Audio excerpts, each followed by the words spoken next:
Coming up, we're going to be talking about our first Fantastic Four project, the 2005 edition.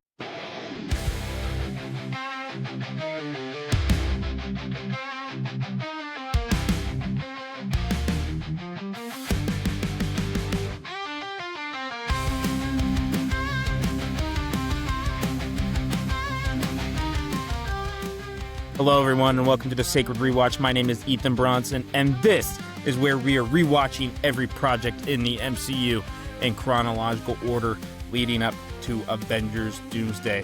We're watching literally everything so you don't have to, and this phrase does count for today, including this episode today. Please make sure to subscribe, hit that notification bell, give a 5-star review on whatever podcast platform you are listening to. Today, like I said, we are going to be talking about Fantastic Four, the 2005 rendition. Technically, not the first Fantastic Four to be made, but the first Fantastic Four to be released. We may talk about that a little bit in this episode. Today, I've got the Timekeepers back with us, as actually was the Fantastic Three for a while, but now we've got the Timekeepers with us. We've got Wyatt joined back with us today. Wyatt, how are you doing? You know, I'll be honest, guys. These movies were not fantastic. We'll talk about that more in a bit. And our resident philosopher, chief IT guy, and executive producer, Brody. Or as I should say, Johnny Storm. Thank you. I prefer that. I'm ready to get some flame on up in here. There we go. Well, how are you guys doing today? Fantastic. Okay. I'm doing the right thing this time. I fixed it. That's a character arc and a callback. It would have been hilarious if you said amazing today, just to switch it up. It's happened like Spider-Man as a fantastic movie, and then the Fantastic Four amazing, but I don't know. I think I did do that during our Fantastic Four thing. You did, but I don't know how applicable it is for these movies. The unfantastic Four. On this episode of Brody's controversial opinions among the group.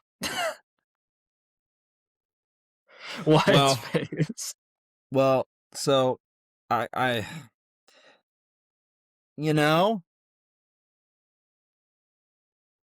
don't feel as terrible like getting done at I think we were really burnt out from Spider-Man. I do think that really did happen.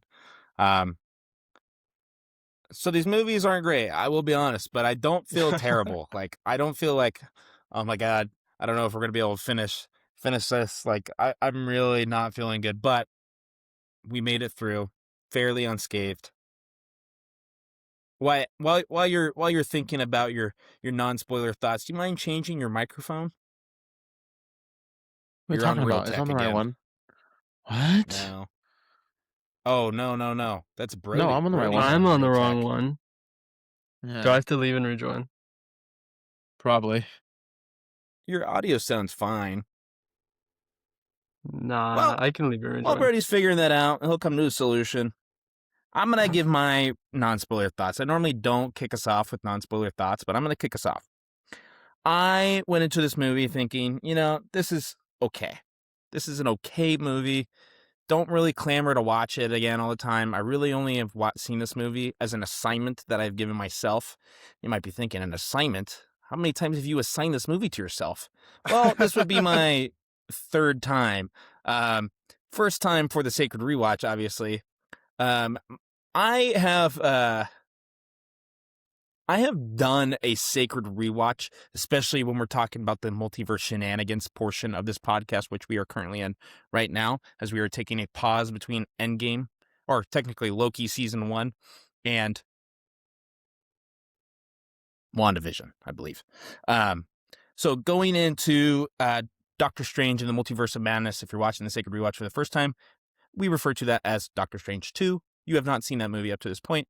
I thought it was important to watch this kind of movie. The other Fantastic Four movies, the Spider-Man movies, and the Blade movies, which we'll be watching next week. So I assigned all those movies to watch for myself going into it. I was very sick watching some of these movies, not ill because of watching them. I was sick and watched them. And I feel pretty much the same way that I do right now. This is good. And then I watched it again before,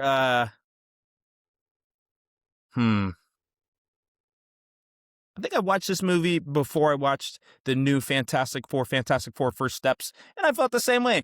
And I feel the same way right now. It's just like, it's Fantastic Four. It's Fantastic Four. So, like I said last week, I'm kind of doing a terrible job of explaining my thoughts, but it's just like, meh. So instead of asking you guys for your non-spoiler thoughts, Wyatt, I'm going to ask you to name one thing that surprised you. It could be fully spoiler. Now you're done watching this movie. Surprised me about like the first Fantastic Four.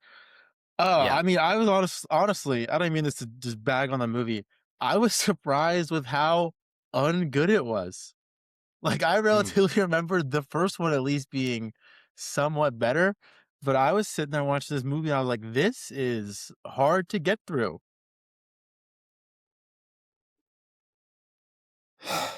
Yeah. I will say this. I know we're not talking about the I other was surprised Fantastic by the Four. hour and a half runtime. An hour and a half runtime on the first movie actually did kind of surprise me, just because I feel like I think that's this really. one was like an hour 45, wasn't it? It was an hour 34. I think. I know Was it? we're choosing between I think you're eight right. minutes right there, but I remember an hour 30 movie for a superhero movie in the early 2000s seemed a little out of place. I kind of remember it being closer to like 2 hours. Do you feel like that helped you in your rewatch? Like, did you feel like you could get through it a little bit easier or no? I definitely got through it easier, but I actually think the first one probably could have used an extra 20 minutes because I thought the movie was very rushed. Yes. Brody, what about you? What's one thing that surprised you? Can be fully spoiler. It can even be the end of the movie. You'd be surprised like, I didn't know they had powers. Something as simple as that or something as complicated as, didn't know they had powers like that. I was surprised how much I love this movie. And because you guys are already hating on it in the chat, and I haven't heard a lot of talk about this movie specifically. Like, I heard a lot of talk about Silver Surfer, because that one was being compared to First Steps a lot. So I heard a lot of talk about that one. I didn't hear a lot about this one. And I always heard, like, complaints. So I will say another thing that I would say about this movie is I'm surprised Doctor Doom is as Doom as he is for as long as he is. Because I had thought that I had heard that he wasn't really Doctor Doom, which I understand it's not like an exact thing. But I thought he was Doom for a decent chunk of the movie, actually. So it's cool. Yeah, dude, no, I really like this movie. This is going up there with Friendly Neighborhood Spider-Man on I'm glad we're doing this podcast, because this is a Marvel project that I probably never would have watched outside of it until like 20 years later. Yeah. So is it fair to say, because I don't remember if I asked you this before, this is your first time watching this project, correct? Absolutely, yeah. My brother made a claim that I had seen it before. I think that is absolutely false, to my knowledge. I have no recollection of watching this movie. So it's either I did watch it and I don't remember any of it, or I don't know. All I know is I don't have it on DVD. I'm pretty confident that if I didn't have it on DVD as a kid, I didn't see it as a kid. That's kind of my basis for it. Unless it's like That's a fair. birthday party movie theater thing. But Let me age you a little bit. If I didn't have it on VHS, I wasn't going to watch it. dude, I I think it's not on had VHS. I used VHS though. I had Toy I did Story too. on VHS. I had Toy Story on VHS. I had Buzz Lightyear of Star Command, the movie, Yes. where he's voiced by Tim Allen. And I don't know why I keep bringing up Buzz Lightyear. Foreshadowing 20 years later. I love like the practical nature of a VHS. It's bulky. You're able to put some nice art on there. Dude, you It's know what lost I art, got? really. I got from Disney Store. You remember when they used to have Disney stores in malls and stuff, and they started getting rid of them? Uh-huh. But they had a Aladdin VHS, but it was a book. It was just a book with a cover that looked like a that's VHS, and you could just write in it. And I thought that was sick. If they made more stuff like that.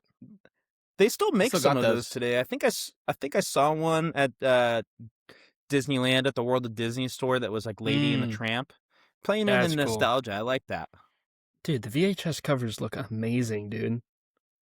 Just because it wraps all the way around the side instead of just being front and back. Look at us getting know, and especially nostalgic.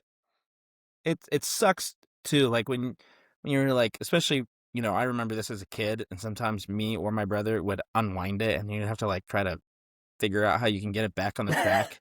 This It's making me think that we're a lot older than we really make it out to be. I mean, who in Gen Alpha knows how to work a VHS? I don't know, man. I don't know. We're unk. That's what it means. But Brody, I'm fascinated to know. You said you're pleasantly surprised by this movie. I want to hear your score right here and now. 21 out of 25. Holy smokes! That is crazy. I love this movie. My goodness, I did. Goodness. I am borderline like appalled, but also like proud of you for standing up for yourself. And not letting I swear, us. it's That becoming is easily a bad the trend most shocking to score I've heard on this podcast. Dude, it's becoming a bad trend where like whenever I'm thinking of my scores, I have like a Green Goblin moment where I'm talking to myself in the mirror and he's like, choose the high score for the movie everyone hates. And I'm like, no, I can't do it. They're hating on it in the group chat. And he's like, just do it. You love the movie. I'm like, Willem Dafoe, why are you making me rate these movies so high? But like, genuinely, my opinions on movies don't really change over time that much. I'm very much first instinct. Either I like it or I don't like it.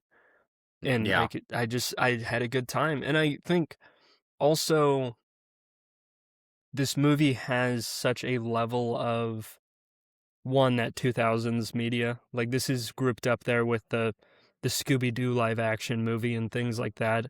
Obviously not the same exact tone and stuff, but around that same time, same vibe, same CGI kind of thing. But I thought the visual effects held up really well. This is my favorite Human Torch look. I don't like when he's got the dark on the inside of the fire and the light on the outside. That starts to look like that Ben 10 guy to me. So I like in this movie that he's actually just like bright. But I thought a lot of the visual effects were amazing, especially when the thing was falling with Dr. Doom into that pool thing. I thought that looked like really high quality than what I expected. But there's a lot of things I appreciate in this movie. I do have a few gripes, but overall, I had a really good time. I do agree that CGI was actually surprisingly good for coming out in 2000 and whenever. Like, I actually didn't really have 2005. much of an issue with it at all, especially compared to nowadays when you see a Marvel project where you'll see CGI that looks kind of subpar. You guys have $30 billion going into this movie. How does it not look great? So for it to still hold up from all the way back then was actually a little surprising. I gave this movie a third of the score of Brody. I gave it a 7. Fair enough. I'll do you one better. I gave it a 6. Ooh. No 4s? Oh, that should have. You know what? I think we'll see on the next 2. Yeah, that one's closer. Well, I think to not bore our listeners, I'm always for open conversation and rambling off. I mean, we just talked about VHS for 5 minutes, but I do think it's in the best interest of our viewers, especially for some of these multiverse shenanigans projects. We just get to the point talking about the movie, the plot, the stories, all that stuff. I thought this story, giving some context for my 6, thought the story was pretty weak. I do think it's partly because it was so rushed. It felt rushed, not just at the end where I felt like, oh, you know what, we could understand a little bit more. But I also think the beginning, not necessarily like the first 20 minutes, but I guess maybe it is considered the halfway point. You do get a real understanding of these characters' dynamic, but correct me if I'm wrong. Actually, no, I am wrong. I'm not even going to say it. Corrected. Okay. But to me in the comics, I thought Reed and Sue had a much deeper relationship than just knowing that it's Victor's girlfriend at the time. And to me, I thought that was a little off. I don't know if that was wrong per se to the comics. I thought they were more friendly than that because they were just kind of hating, or she was at least hating him. So I don't know. I did I was going to look this up right before, but I forgot to. The statue of Victor Von Doom looks a lot like RDJ because originally it was supposed to be RDJ, which is crazy. That's crazy. Insane, I actually dude. did not know that Weird. at all. The casting, that is That's an funny. insane thing. I wanted to look this up. If you guys have any other commentary on that, Honestly, I'm gonna that would verify have made that this. movie Alternate dimension. at least 10 times better if Robert Downey Jr. was in it. I remember I texted the We group wouldn't chat get when I was Iron Man watching now. the first movie. Victor Von Doom whispers every single line in that movie. It's so hard to hear him compared to everyone else in that first like 20 minutes. Yeah. So it is true. It is true. Yeah. Confirmed by Variety and the most reliable source, Reddit. There we go. But I do crazy like, foreshadowing. Right. because I mean, they get into space within the first 20-ish, 25 minutes of this movie, if not less. Which I do Yes. kind of like but dislike how I think the opening scene is pretty much them, Reed talking about the space energy thing and then going to Von Yeah. Doom and all that and going up there. I do like that, but I don't think they did a good enough job at showing the relationships between the people themselves throughout the movie or at the start of the movie. Like just kind of throwaway line that Johnny and Sue were siblings. We don't ever actually see them really like any sort of sibling interaction in that first 20 minutes. Same with like you already mentioned, like Reed and Sue. We each get like a couple of throwaway lines that like they used to date. And then I think it's a little later on in the movie they get a little more background into like how close of a relationship that was between the two of them. And then the same with Von Doom, like he's just kind of portrayed as this sort of like egotistical business guy with all the money instead of kind of being like a much more of a scientific rival to Reed. So I think if they kind of did a little more better, I guess, dialogue in those first 20 minutes before they get into space, it would have made those kind of connections feel more genuine. Well, to me, this movie, oddly enough, even though this is like the first released Fantastic Four movie, they definitely just jump to the point and kind of rely on what society and culture knows of the Fantastic Four, which is true. Like, I'd argue, and it's released in the 60s and as it came up more in the 70s and 80s, people knew who the Fantastic Four were and had a good idea of their power set, their relationship, which I do think is kind of cool that society, even in 2005, has a good understanding of comic book characters, even though there was no live action rendition beforehand. I liked that there wasn't a whole need for a huge launch sequence and the anticipation that they were going to space. It's normal for their world to go to space. And I did like that. The uniqueness to them was that they got caught up in a space storm, That always sucks when you get caught in a space storm. Dang it, man. It happened a lot. It's like traffic. Right? Dude, and the fact that like especially you can just replicate that. Like it's too much of other Fantastic Four. It's cool to actually see the traditional story of like they're in space and they get hit by a space energy wave and that's how they get their powers. Because they're kind of like, as there's different variations coming along, the story gets like twisted and changed and a little tweaked. So it's kind of refreshing to see like the original depiction, I guess. Yeah. Yeah. This is a good open-ended question for you guys. I wasn't going in this to critique the CGI because you got to give it benefit of the doubt. It was 2005, probably wasn't given as much money as it needed to. For a story like this, there really hadn't been that much experimentation. Obviously, you look at some of the biggest movies at the time. Pirates of the Caribbean always had good CGI with that. You look at, trying to think of Marvel movies that were out at the time. Blade doesn't really rely on it. We'll talk about that next week as a little teaser. I guess Star Wars is another one that was coming out around that time, 1989, 2002, 2005 would have been Revenge of the Sith. Yeah. So I wasn't going in to critique it. I would just have to say, I got to give him props. I didn't think it was that bad, I was expecting it to feel much worse. And for the time. The practicality, too, for the thing. Yeah. I thought the practical suit for the thing was remarkable. Like, I don't know, it's just crazy. If, like, you got the comic outfit with the fedora and the trench coat, like the classic. And, I don't know. I think the only weird thing sometimes is the mouth lining up with the lines. just because you can tell he's trying to project, but because of what's on his face, it's harder to do that. But other than that, I think this is my favorite The Thing look out of everything I've seen. This looks like the cartoons and stuff. And I like that he's not Hulk-sized. I like that he's just slightly larger. Like, I don't know. It just looks like the Thing to me. And I think that's another thing that this movie does so much better. Is like it the looked casting. more like a skin mutation than just like an overall rehaul. Exactly.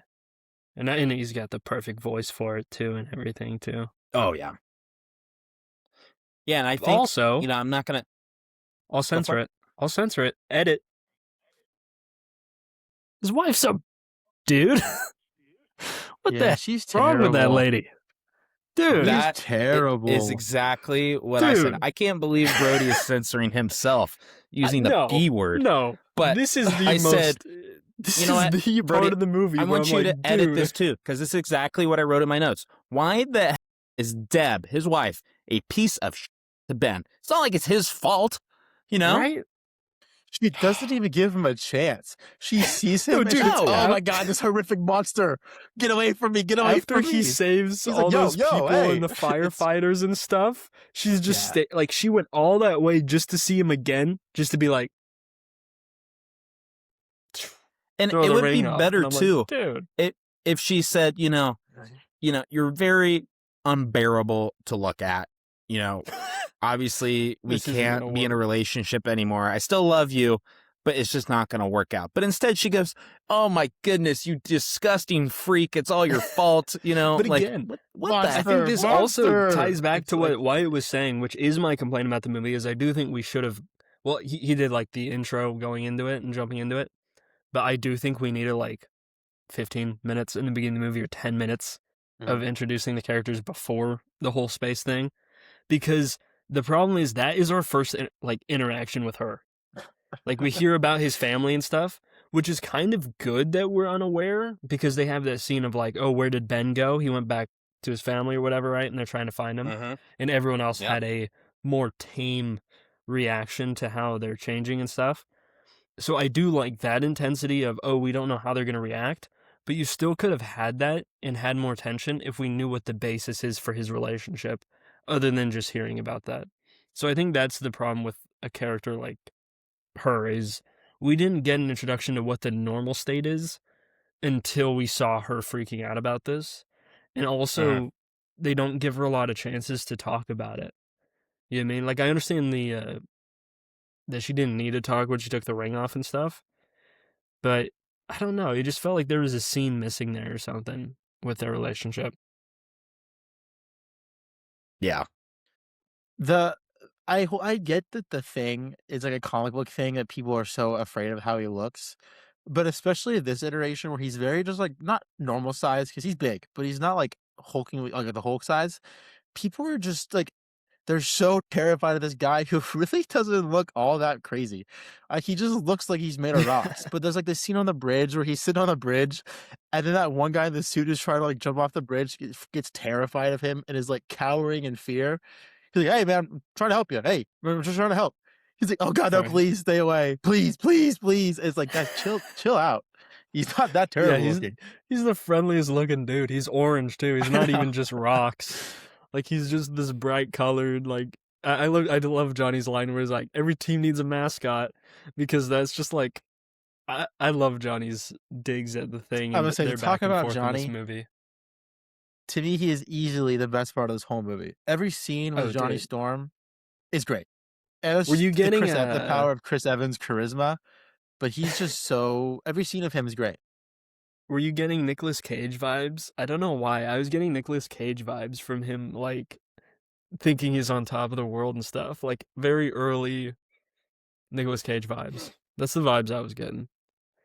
Maybe we'll get into that if we get to Ghost Rider some point here, which I think we will. I forgot we're going to watch that. I've never seen Ghost Rider, to my knowledge. But in the beginning of Ghost Rider, he kind of has this Johnny Storm type attitude. I love that part of the hospital where he's like talking to the nurse, and she's like, he's the thermometer and his heat's going up, and he's just risen this girl up. Right. That's for The you. stuff That's with for the dude, motorbike, the the stuff with skiing and stuff. that's for you. This is for me. Hilarious. Yeah. Such a 2005 joke. Like that, you couldn't put. They would not put that in a Marvel movie nowadays. No, absolutely not. At the most, that would have been a Iron Man 2008 thing. But Yeah, that's the first Iron Man. But yeah, dude, I love when he makes a spa for himself in this game. In the cut. I forget what the cut is, but it's like it's suing them, and then it cuts back to Johnny about to go on the snow, and it's playing this music with this helicopter shot of the mountain. And it Yeah. took me, dude, I was laughing, dude. Whatever that music is over that scene was just so funny. Dude, And then I the dirt love bike, the the dirt bike casting in this scene's great movie, dude. too. Yeah, dude, like, what is Johnny doing, bro? I love his introduction. He's driving a motorcycle, leaning over, kissing a girl in a car, and then he just drives off. No context at all. He's just going around doing random stuff, dude. But like, I don't know. I think the movie just has such good casting. Like, I really enjoy things like First Steps casting. But there's some people where I have to be watching the movie to actively make me go, that's Reed Richards. That's not Pedro Pascal. You know what I mean? And part of me thinks that I don't know what his transatlantic accent that he was trying to do in that movie was gonna be. It would have been interesting to see at least a tape of what that would have been like. I think I might have liked that more. But this movie is probably the most, I look at these people and they are the comics people. Like Reed Richards is Reed Richards. And I love how I just love how Reed Richards is in this movie and how he's stretchy and stuff, dude. When he's shaving and he's stretching his cheek to shave, I was like, that's so funny. You know what I mean? Yeah, And, they definitely and at use the end of this stretching a movie, lot more than they do in other Fantastic Four movies, which I think is very dude, good it to was see. so You know, good. just be stretchy as heck. Yeah, and I love the end when he wraps around Doom like a blanket. And also, at the end, I thought there was a mistake because he's proposing, and you see the shot of him kneeling, and the next shot is him still eye level with Sue. And I thought, oh, there's a mistake. Like, that was weird. And then it cuts to the next shot, and he's stretching down to kneel. His body just stretched to kneel, and he was still that height, and then he goes down. And I was like, that's funny, dude. Like, implementing it just so naturally into a scene like that is just fun stuff. And the gags and stuff.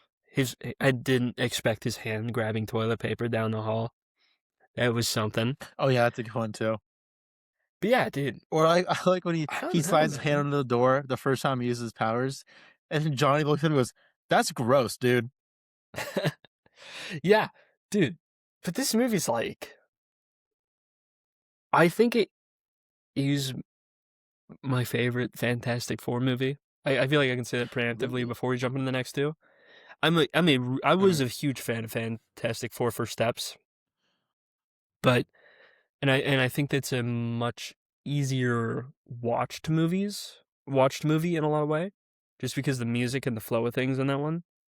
But this one, like I said, there's no doubt that this is Reed Richards for me.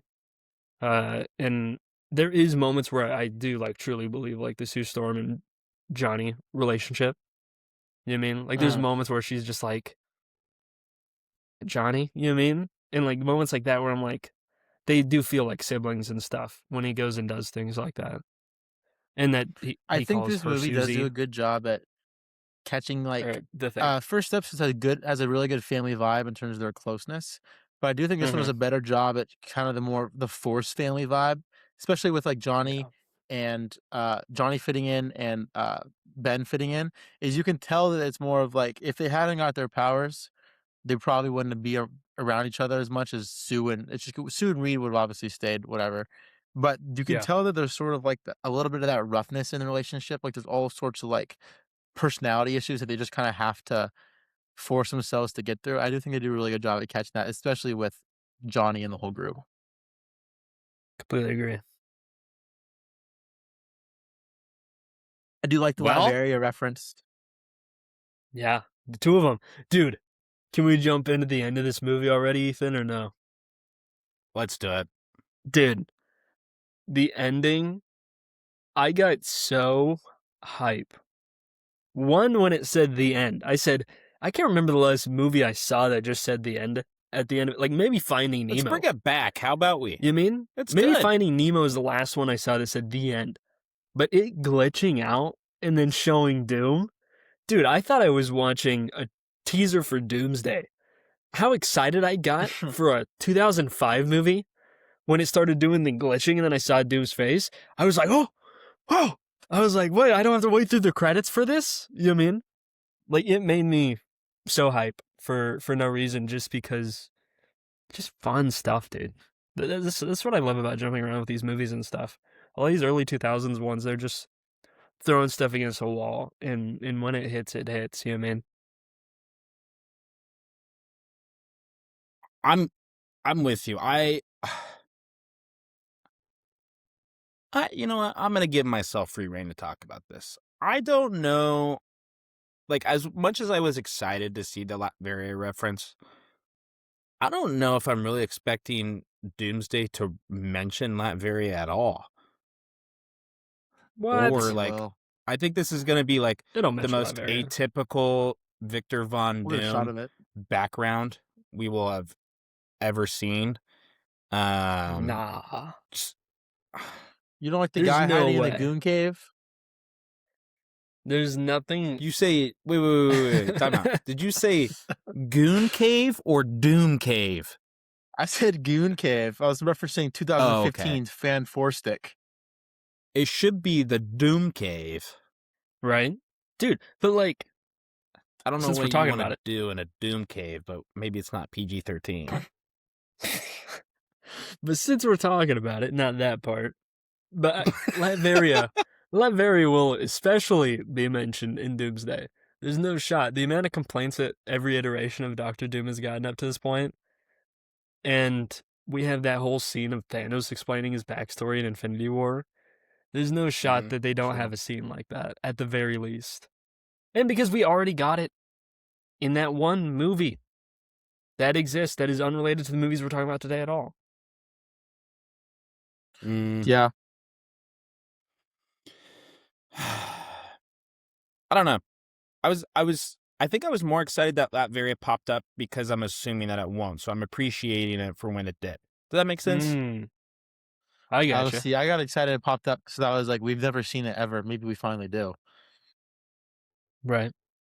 What about I do the gripe that I have with like these movies this version as well? of Doctor Doom. I do think he's cool. Dude, I like the mask. I just think the a little mask more looks- modulation. The mask, I like the mask. Yeah.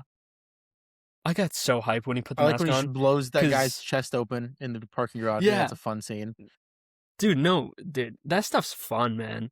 But like, I love like the casual him getting more and more scars throughout the thing. But Mhm. I was really worried when I saw the mask in the bathroom, and then he went and did that scene, because I was like, oh, this is why people don't like this version of Doom. He's not going to put on the mask until an end credit teaser or something.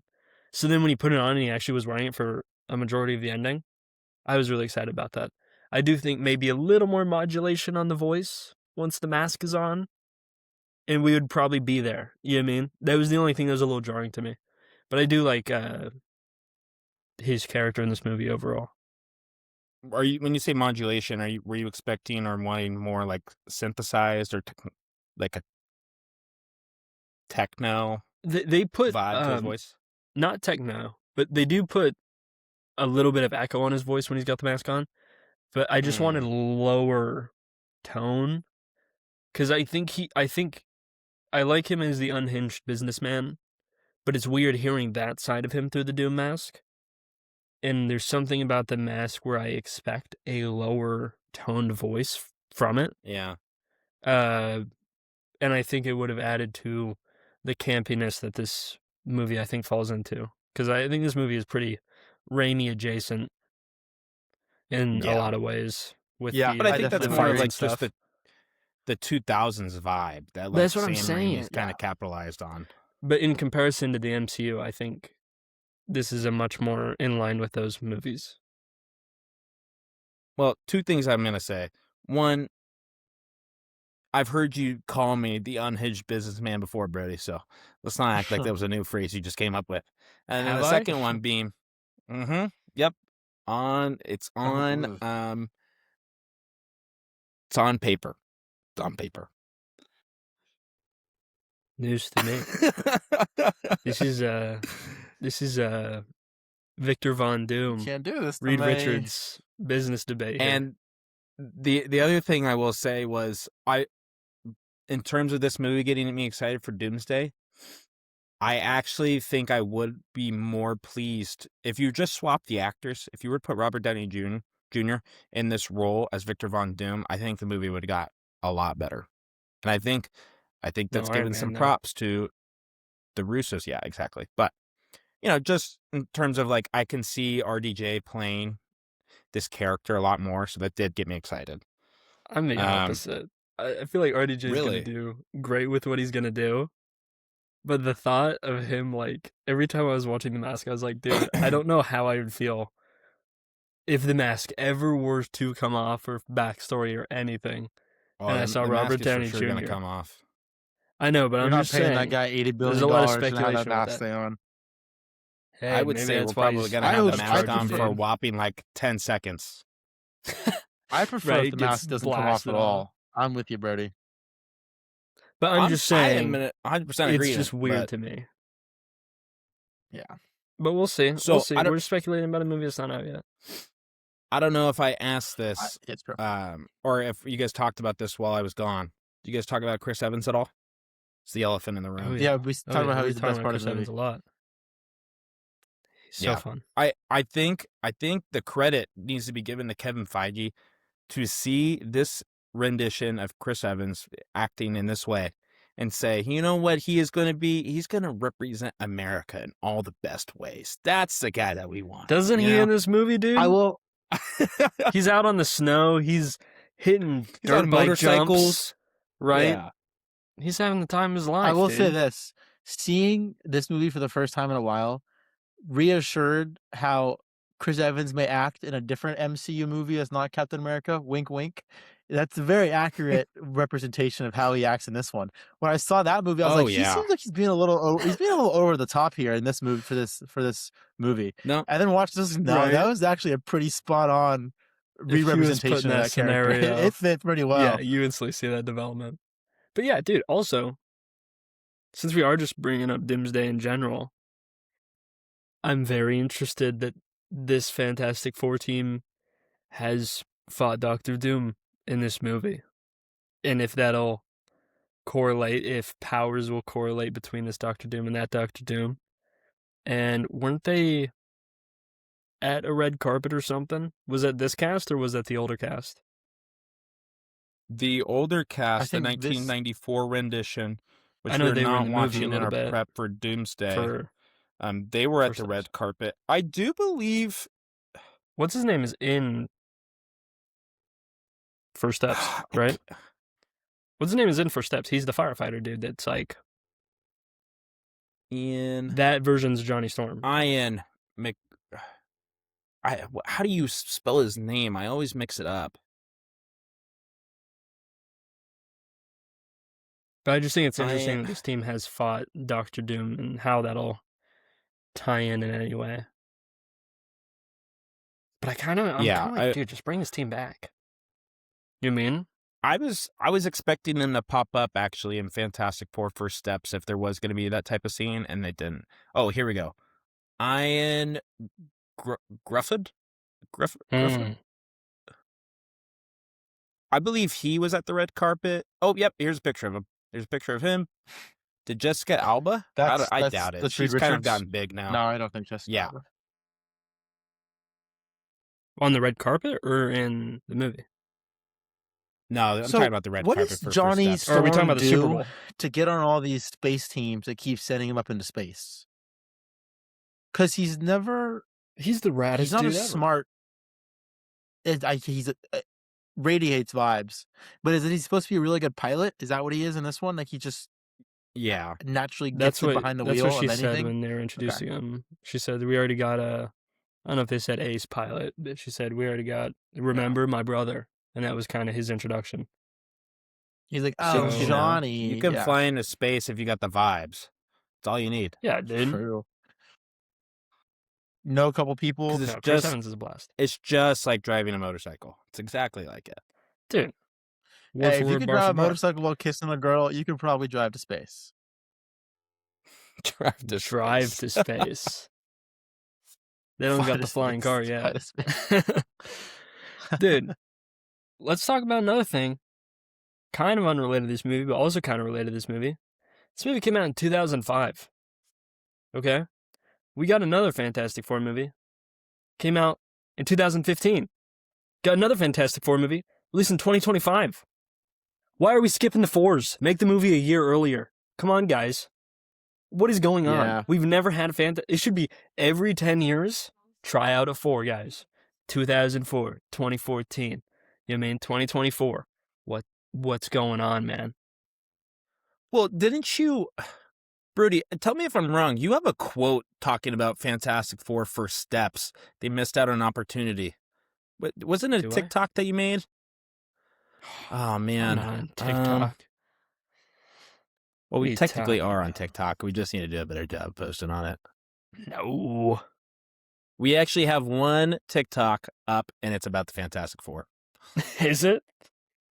Yeah, remember Yeah, my it's like, shirt? what are you doing on? And then it's like the day. Oh, it comes yeah. out, and That it's was even- your shirt one. That's got nothing to do Feeling with me. fantastic. That's got nothing to do with me. I can't remember, but You're going through all 100 of our shorts that everybody's Mhm. going and watching right now. Thank you, guys. I'm going to make you go through them right now and figure out which one. Okay. I'll look for it. What kind of quote is it? Something about a missed opportunity that I can't even remember. Well, I don't even know where I'm going with this. A+ podcasting tonight. When it comes to actors or anything on that, I'd say we keep talking about that in our next episode because I'm assuming the next one is going to be shorter than this one. But any story thoughts or characters specifically in this movie, character arcs? You guys got final thoughts for this? No, I think it follows a pretty traditional superhero movie. You know, like we meet our Mhm. characters, they get their powers, they learn about their powers, they think they hate their powers, they realize they like their powers, they use their powers to fight the bad guy, they realize it won't work on their own, they have to use their powers together to beat the bad guy, they beat the bad guy. Bad guy goes away. That's about it. Yeah. Yeah. That's all I got. I don't. Anything I else, don't Brody? think this. I don't think this YouTube short exists that you're talking about. I never made a short off the live stream. No, I'm glad it wasn't that off the live after these stream. two Fantastic Four movies, they stray it's not away the from that predictional. Invisible Woman turning naked in public joke. Because that joke is made Yeah. like 3 times in each of these two movies, and it's just kind of repetitive, and I don't know, in my opinion, not very that funny. So I'm kind of glad that Should've after just these two, gone- they really just kind of stopped doing those. Take out Yeah. those scenes I and think put in the that's- thing with his wife before the incident, and that would have. Do you made the think movie it much played better. well in the time that it was released? Because there also was just like Oh yeah, with most movies that came out during this time period, just like an over sexualization of Jessica Alba and Sue Storm. you put a bunch like- of sweaty nerds in a movie theater in 2005, but you have Jessica Alba in her underwear, they're losing their mind. Well, and you also have like the suit the Fantastic Four suit she's wearing, and I'm looking at this like, all right, there is no protective nature of this suit that is actually going up. You Like, can let's zip it just- up a little just bit. keep No it one in would pocket. judge you, Jessica. Yeah, Right. But it's one of those like unnecessary. It's like when you go back and you watch like early MCU Black Widow, and it's like, Yeah, dude, it's this the same doesn't thing. even seem like the same character, dude. Exact same thing. You know what I mean? Like it's like again, like Wyatt's saying, just a little further on the zip there. What are we doing here? Mhm. But there's just people at the board meeting and stuff, and they're like, this superhero movie ain't gonna sell. What are people looking at? A guy made of rocks? You know what I mean? That's what's happening. You know what I mean? Like that's how this stuff No, is going. 100%. 100%. They're like, we got to get the sequel. The sequel's got the Silver Surfer. If we don't get to the Silver Surfer, we're making this movie for We gotta nothing. get a silver dude in there. You're almost Come giving me on. like the transatlantic accent, like this movie was made in the 1950s. Yeah. No, it's a transatlantic accent. Well, yeah, no, like, there's so many scenes in this movie where it is like that. Like, the Johnny Storm stuff and the people surrounding him, that makes sense. You know what I mean?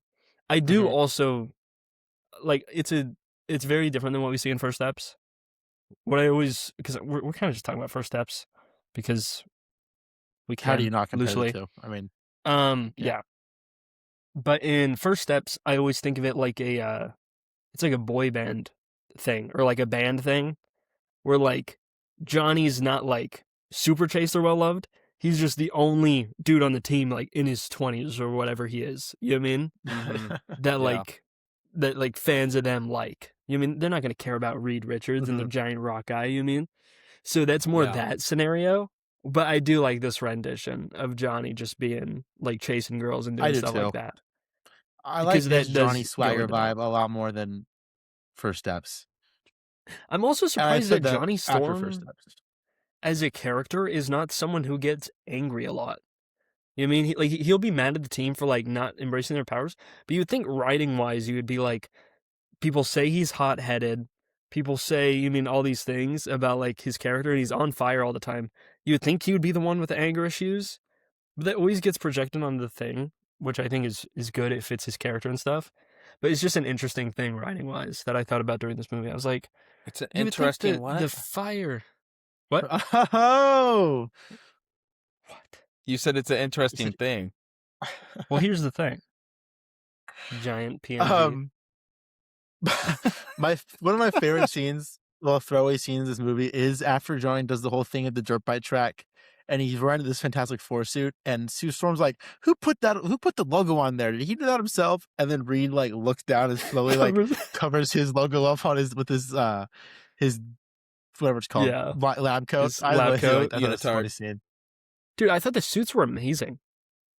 Also, I love at the end of the movie, Johnny's getting chased by a missile and stuff, and then Sue shows up to fight Doom in his office, and like she just changed into the suit, like just on the way there. She's like, "Hold on, we gotta all be matching." You know what I mean? Because I don't think it ties into her powers at all. You said maybe she can turn invisible. Well, I think there's a protective nature to it. It like enhances her abilities. Her suit lets her go invisible without taking her clothes off. Right, which probably should have been. To have. That's a very important power. I don't think that's a sex thing. If I were invisible, I'd want my clothes to come with me. But like, dude, you know the executives were kicking their feet. I know I appeal to the audience the same way that Jessica Alba does. Like, there's just really no difference between us. Honestly, not that I can who's see. to say? I don't see any comments disputing that. Just be careful with what you guys say. I may fire you if you disagree. Dude, can I fire you? That was my favorite line delivery in the movie. Sue Storm's in that office fighting Doom, and for some reason he goes, "You're fired!" And then like she goes flying back. Like he says it like really weird for some reason. It was so funny. "You're fired!" And then like she goes flying back. I thought that was great. I also love when he's fighting the Thing at the end, and after he turns into normal non-rock dude, and he's just Ben. And then Reed Richards just walks in, he's like, "What's going on?" And then Doom's like, right on cue or something. But it's just the way that he just walks in like on time just for a random fight scene. Dude, but yeah, Human Torch in this movie looks amazing. And the ending with him doing the 4. What amazing ending movie. Big fan. Rewatchability is a 5 on this one for me. I will be rewatching this movie for show. Cannot agree with you on that one. But I think that will wrap us up. Because we're just going to agree to disagree. But that is going to do it for this episode of The Sacred Rewatch. We hope you enjoyed diving all over the timeline with us. Catch us next week where we are watching Fantastic Four: Rise of the Silver Surfer that released in 2007. New recap episodes are coming out every week leading up to Avengers Doomsday, wherever you are in the multiverse. Thanks for making The Sacred Rewatch part of your journey. Say it with me, timekeepers. Right. For all time. Flame on! Always. Thank you. It's clobbering time. See you guys.